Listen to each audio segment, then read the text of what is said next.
Hello, this is Chuck Solomon, and welcome to the Candidate Experience Podcast, where we focus on the job candidate journey from apply to onboard and the space in between. Let's get started.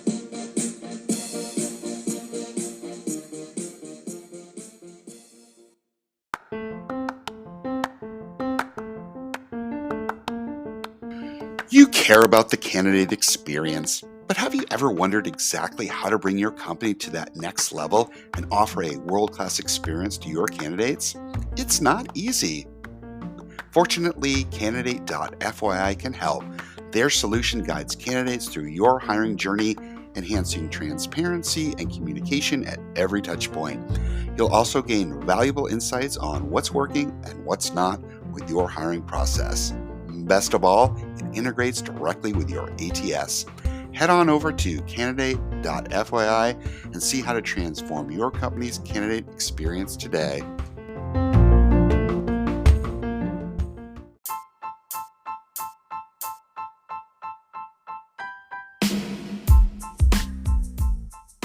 Welcome to the Walk in Their Shoes episode, where Senior Employer Branding Specialist Haley Sasser is my special guest.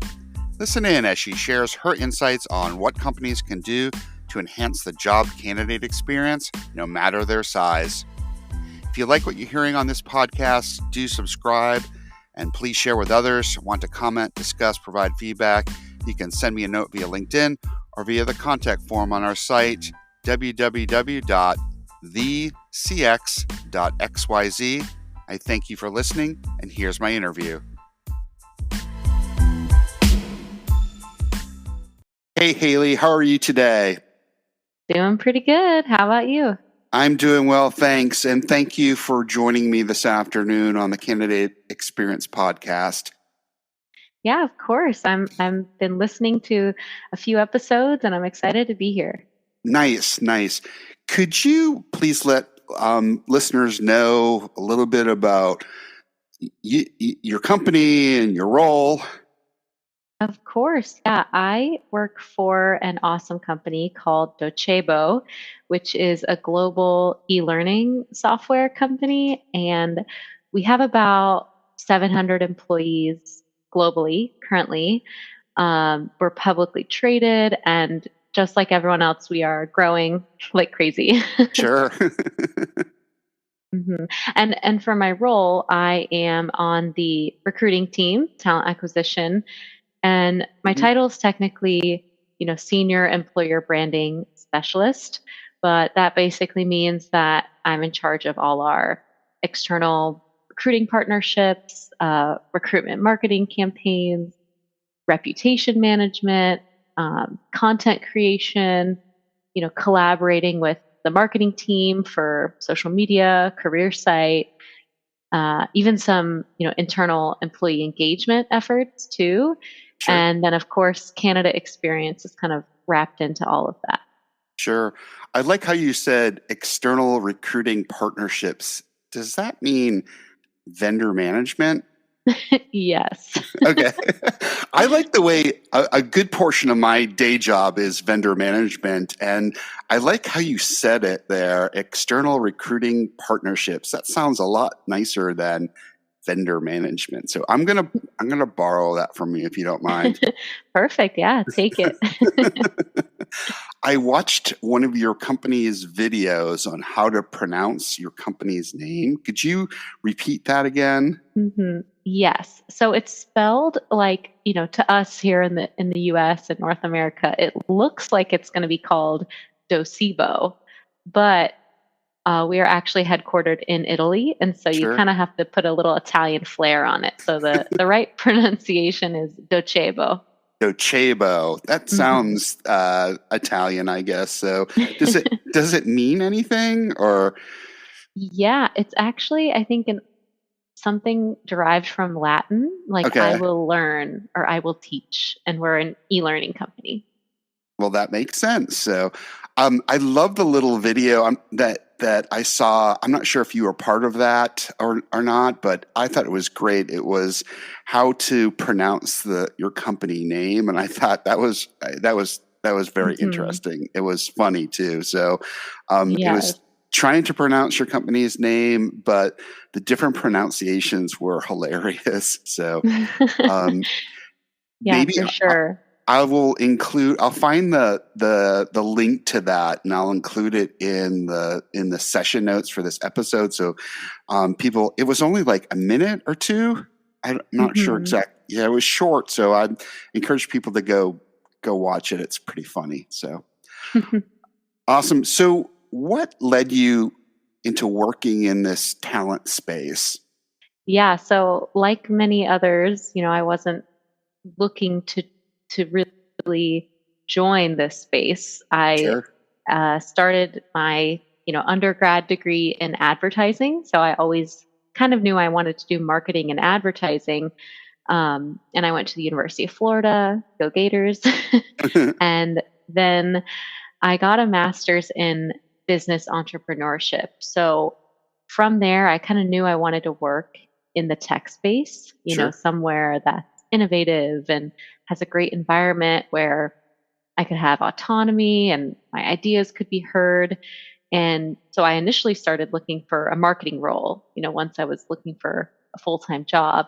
And I ended up interviewing for a spot on the talent acquisition team at Ultimate Software, now called UKG, Hmm. because they didn't have any marketing roles, but they were like, we like your background. Maybe we could use you on our team to help us market ourselves as a great company and get us more, candidates and help with candidate interviews and things like that. So that's kind of where it all started. And I was just in charge of all of our different job boards and really owning the candidate experience at that point because I was the only full time coordinator on the team at the time. Sure. And, everyone had to go through me for all these interviews. So I kind of took pride in making sure that our candidates had a great experience, at least in the conversations with me and with my Sure. emails.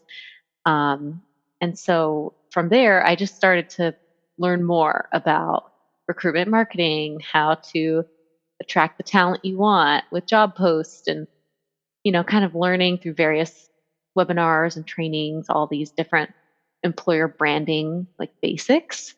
Um, and, I learned, I just kept kind of growing from there. And instead of going the recruiter route in my career, I kind of just formed my own employer branding route.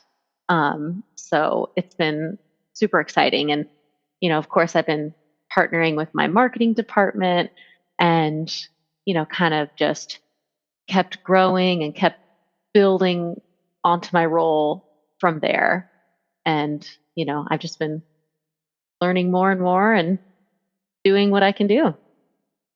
Nice. It sounds like you kind of paved your own way there. Mhm. Now UKG is not a didn't have the role that you had, but you kind of created it. It sounds. Mhm. Yes, I did. It was really awesome because, I did actually try to recruit for a role once and quickly realized that I could not do it because I was interviewing people and just fell in love with everyone. And I'm like, "Yes, these are all perfect people for the role. We should hire everyone." And they're like, "No, you should not be a recruiter."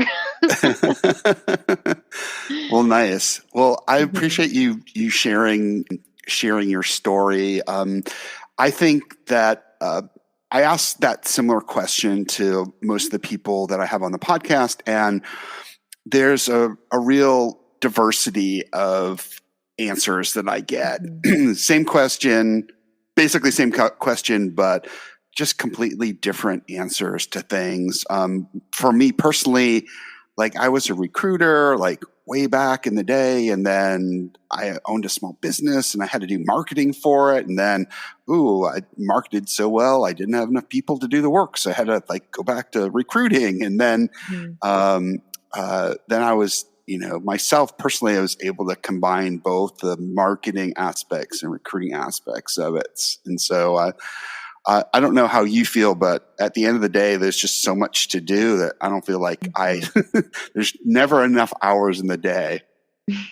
Exactly. But that's what's fun about it is because there's so many, you can always have like more and more ideas that you can bring forth and to, enhance the candidate experience, but also just to help with the recruiting team, like especially in this talent market right now, it's like the more initiatives and projects you can bring forth, the better. But, like you said, not enough hours in the day. Yeah, for sure.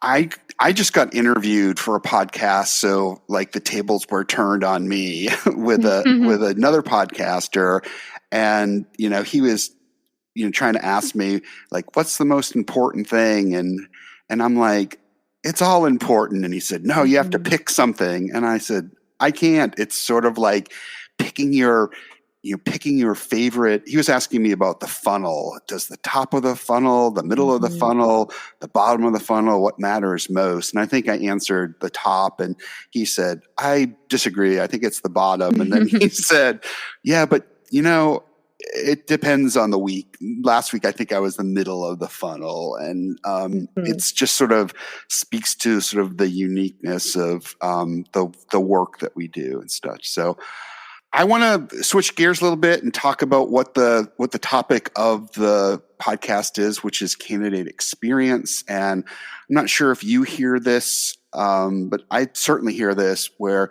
companies will say, "Oh, we're too small. We don't have any money. We don't have any budget." Then I've also heard, and this is be a sizable company, and they have like the same thing. Oh, we don't have any budget. We don't have any money, and Mhm. I'm hoping that you can help break this down for us. So, large, medium, small companies, like at like what each size company could do. And, let's start with the small company. So, like, what could a small company do with candidate experience? Yeah. So, as a small company, I definitely think it's a little easier to control the candidate Right. experience because, if you're mindful about it at the beginning and your team is mindful about it, then that will stay with you as your company grows and as the recruiting team, scales. Um, one thing I think is super important that doesn't cost any money, just takes time, is standardized email templates that Yep. recruiters can use, at each stage of the process to make sure that there's, positive, consistent messaging that's being used for all Sure. candidates because that's one of the most important things is kind of creating a consistent experience for the candidates. And for smaller companies, I do think it's a bit easier because you can kind of start from scratch and create it on your own. But, for larger companies, you may have to create an entire project little team with a few recruiters in order to get, every kind of template that you need made and everyone's Sure. buy-in, after the fact. Um, Another thing that smaller companies can do is to really make that final interview or on-site interview like an experience, like make it awesome. Tell me And about that. What do you do? yeah, so, I think for smaller companies, you could do this for larger companies too. It's just a matter of the number of candidates you're bringing in and your budget, all of that. But as a smaller company, you can definitely usually find someone to take the candidate to lunch, Yep. give them some kind of cool swag bag that you give to every like on-site candidate. And then for virtual interviews, since many of us are still 100% remote, Hmm. for finalists, like one idea would be you could send them an Uber Eats gift card that day and be like, lunch is on us, or Right. you give some kind of gift card to pay for lunch or dinner or something. Another thing you could do is to put some time, maybe like 5 to 10 minutes at the beginning of a virtual interview, like maybe it's a virtual team panel and you reserve the first 10 minutes with just the candidate and the recruiter to kind of like pump them up, shake off any nerves they have, like get Right. that candidate at ease because that's kind of replacing that in-person like tour of the office and, things like that. So I think those are some good ideas for small companies. Yeah, I like how you pointed out that this is, you know, the having consistency in your email messaging, takes some time, but doesn't cost anything. So like Mhm. I think that's a great tip for a small company. What would you say, what could a medium-sized company do? Mhm. Yeah, so I definitely think the email templates again. And Okay. as you get bigger, like you can start to customize them, maybe per department, like you're adding in different pieces of content or different things to what would kind of attract those people to be like, "Oh, wow, look at this, blog post about something technical," if it's for like a technical role or, things like that. Um, but one thing you could do as a medium sized company is create a candidate FAQ document, Hmm. or even better, something publicly facing too, like something on your website, like candidate FAQ page that addresses some of those common questions that candidates have. And this is really great because it's a great way to scale kind of all of those candidate questions that come at recruiters and coordinators all the time. Like if you could just consolidate all of those into one place, one document, and then send that out to candidates beforehand, I think that is a great way to kind of make them feel really prepared and, make them feel like, okay, I don't want to bother anyone with this question. And I'll just look at this doc and see if the question's there. Yeah, I mean, I like what you mentioned about having that FAQ on your career site because Hmm. then, ideally, even before a candidate even started the application process, that they could sort of read through, um, to sort of do their own research. So I think that's great information to have that can prepare the individual. But I think you're also saying that you should like do something in addition to that too, right? Like have more specific, like would it be like an FAQ for people that are interviewing with us as well? Hmm. You Yes. could include Yeah. that as Yeah, for sure. Yeah. So some kind of document that's just for candidates that are, kind of taking that next step, kind of right. past that recruiter phone screen stage where they really have more kind of serious questions about the company or about maybe some benefits or things like that. Or even just if you have in-person interviews, you could do like directions to your office and Right. stuff like that. Yeah, I in the interview I mentioned that I was being interviewed for.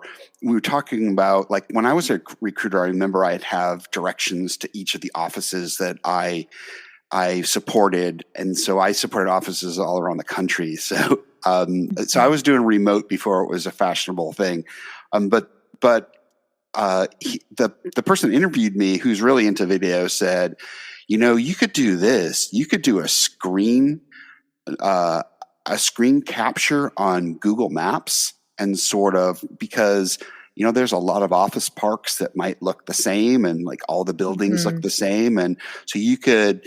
His suggestion was go ahead and just do a screen share. You're going to turn left here, and now you're going to turn right, and just capture that. And then this is what our door looks like. Because I Mhm. said, well, with COVID, how are you going to do this? And he said, well, if there are people at the office or even you know, the receptionist, you could ask the receptionist to just go and can you just take a little short 10-second, 5-second video of the front door so that people know Mhm. what the front door looks like or the front reception area and then splice that into your little video and that becomes sort of part of as you mentioned your frequently asked questions like how do I get to the office here is the video follow Mhm. this video so I thought that was an interesting idea so great stuff Mhm. um, Yeah. what would you Yeah. say large companies could do with candidate experience? Mhm. Yeah, so larger companies, that usually means it should mean more resources Yeah. for your recruiting efforts. So once you've kind of conquered like a lot of the other things I've already mentioned, this is when you should be really thinking like, okay, what can I do to go above and beyond, for these candidates? And I think expanding upon that candidate FAQ and creating like a full on candidate toolkit would be a really great thing to do.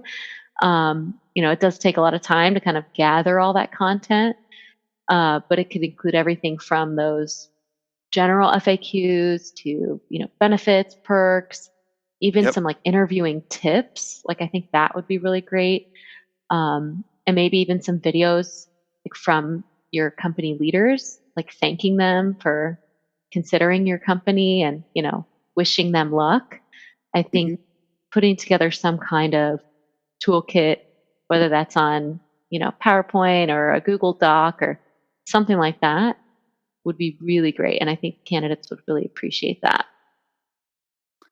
Yeah, I totally agree. I think, well, as you said, they should have a bigger budget. That's not always the case. Or I've heard I've heard a lot of even large companies that you would think that they'd have resources. They're like, we don't have any budget. I always suggest people, because a lot of people that work in sort of the candidate experience realm, one thing is they work in the recruiting department, which might be part of the human resources department. I would suggest people go and make friends with the marketing department. Like that's what I do currently. I make friends with the Hmm. marketing people because they do have more resources than I'm have. Hmm. I'm not sure if you're able to, in your current or past jobs, has been able to make good friends with the marketing team as well.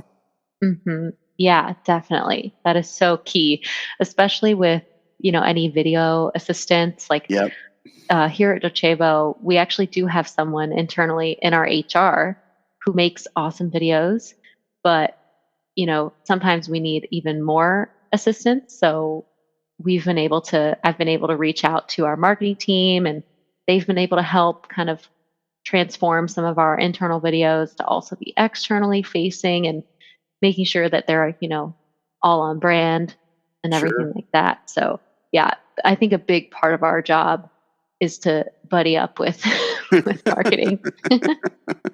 I agree, and I like that Mhm. term to buddy up with, or as I like to say, like it's me again.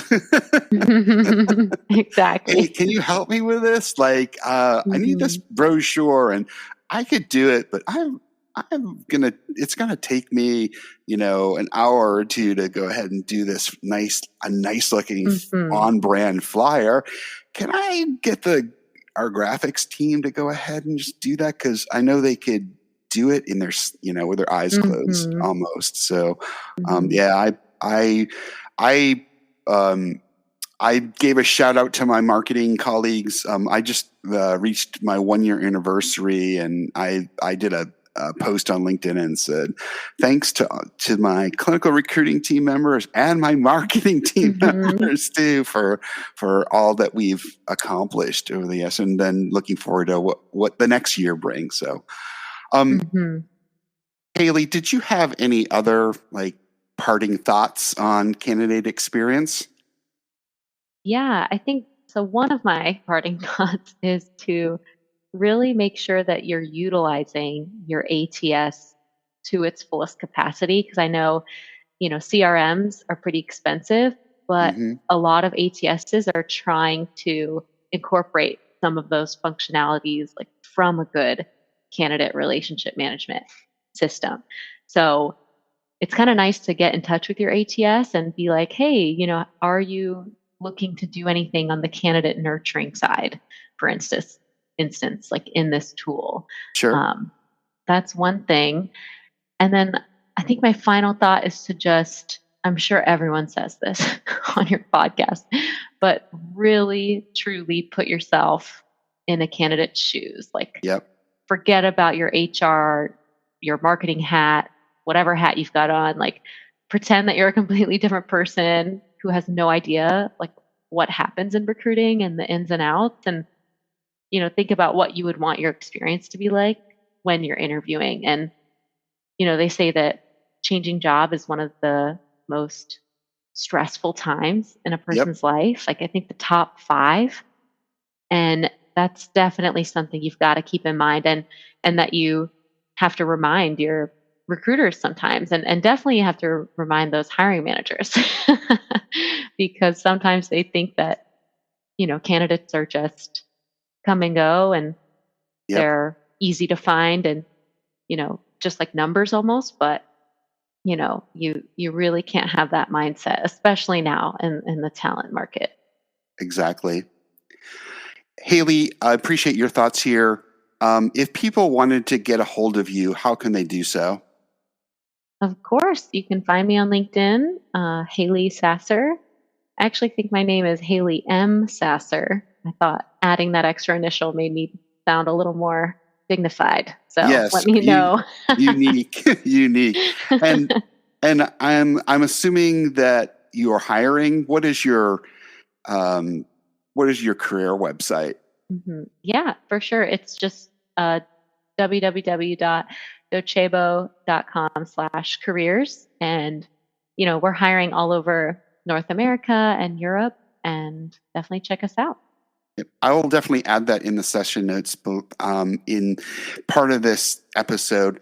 Haley, thanks for your time today and insights. Yeah, thank you for having me. Thanks for listening to the Candidate Experience Podcast. You can reach out to us via our website, thecx.xyz. That's THECX.xyz.